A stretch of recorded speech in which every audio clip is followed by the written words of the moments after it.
Hello and welcome back to the channel, and we're back in the Saab 90. Get rid of that.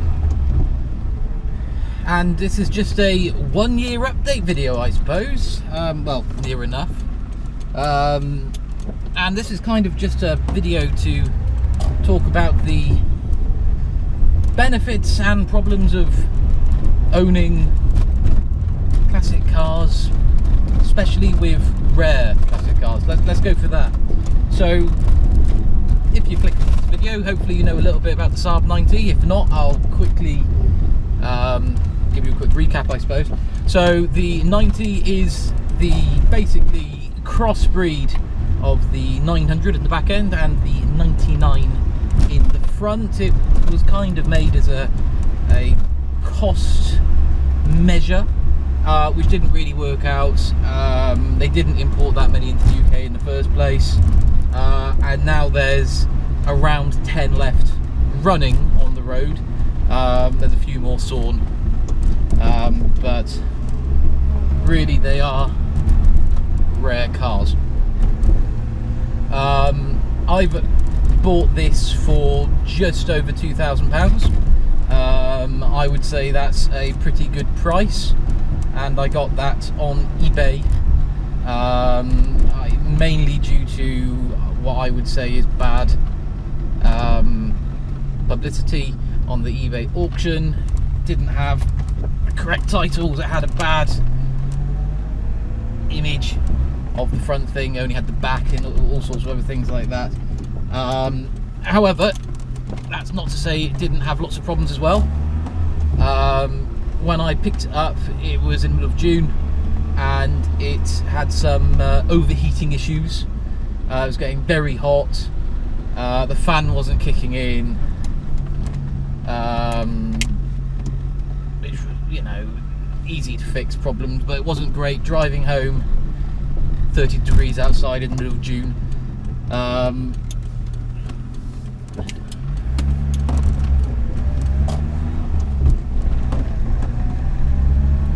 Anyway, that was just a thermostat really, but let's just talk about how much it costs to fix things when they go wrong.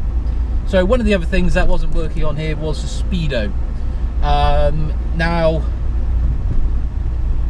this was more complicated than we thought, let's put it that way.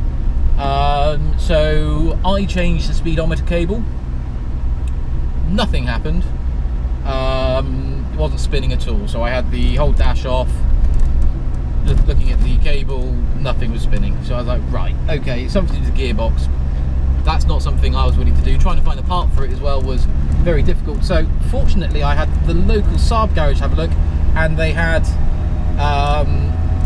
basically all the stuff they needed. They took it apart from old things they had. There's like basically a plastic cog inside the gearbox that had gone wrong, with the speedo drive. So they replaced that got fixed. That was a lot of hours because it was a fiddly job. So they did that. Also, the handbrake has gone wrong quite a few times on this as well. Needed readjusting, trying to get parts for it's been a pain as well. So got all those.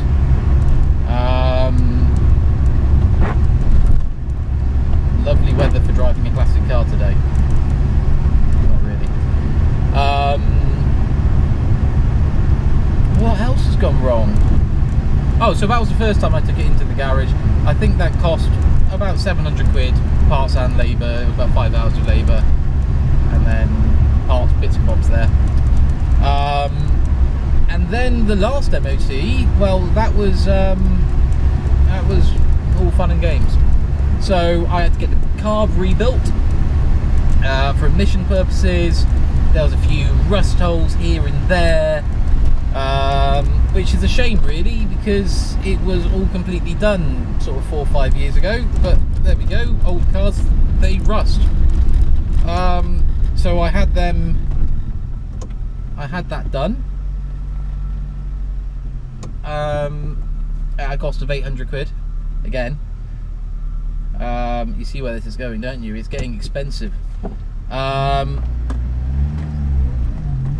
Now what I should say is a speedometer fix, that's 800 quid, that's including me fixing stuff as well. So that's me replacing the speedometer cable, which the one that I was in here was wrong and not the right length. So I think somebody had tried to repair it previously with a left-hand drive model speedo cable, which in fact was a right-hand drive one that they needed, which was a pain to get hold of. I had to go to Scandix, get those parts for that, which got 70 quid for the correct part. Then when I got it back, it worked for 2 weeks and then it broke. Fortunately, it wasn't speedo cable or anything like that.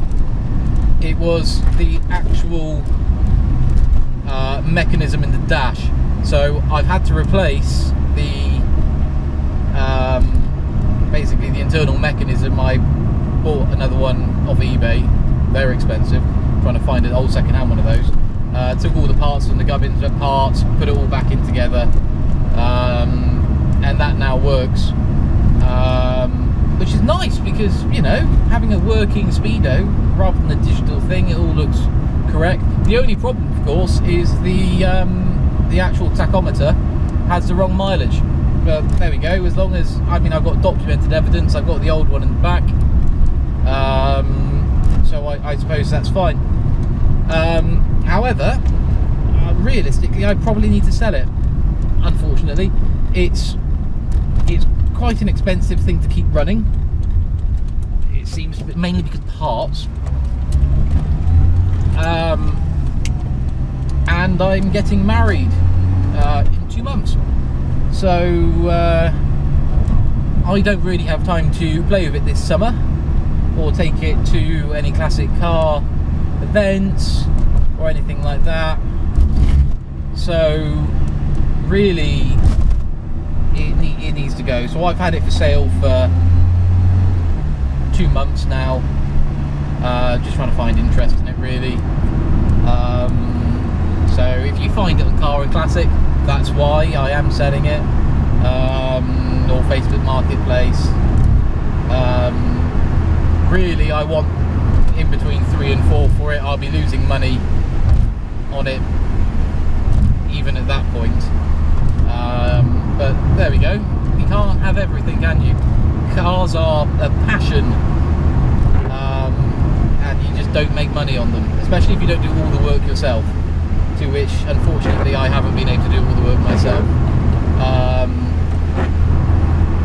Yeah, but good things are in this car, basically everything is now working bar the blower motor, which is very annoying. It's incredibly temperamental.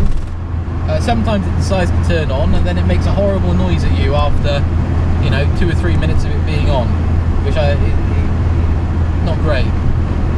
So I've had a look at repairing that and trying to find parts. For this it would be a 99 blower motor. Scandix is 300 quid for one of those, which is far too much money in my personal opinion. You see, you can get 900 for sort of 50, 60 quid, but trying to find second-hand parts for a 90 or 99 seems to be near on impossible as well, which goes back to why I'm selling it, because it's not as practical as I'd like a classic car to be, really. It's really comfortable. To be fair, the engine's really reliable. You know, Saab engines are known to go, you know, 350, 400,000 miles.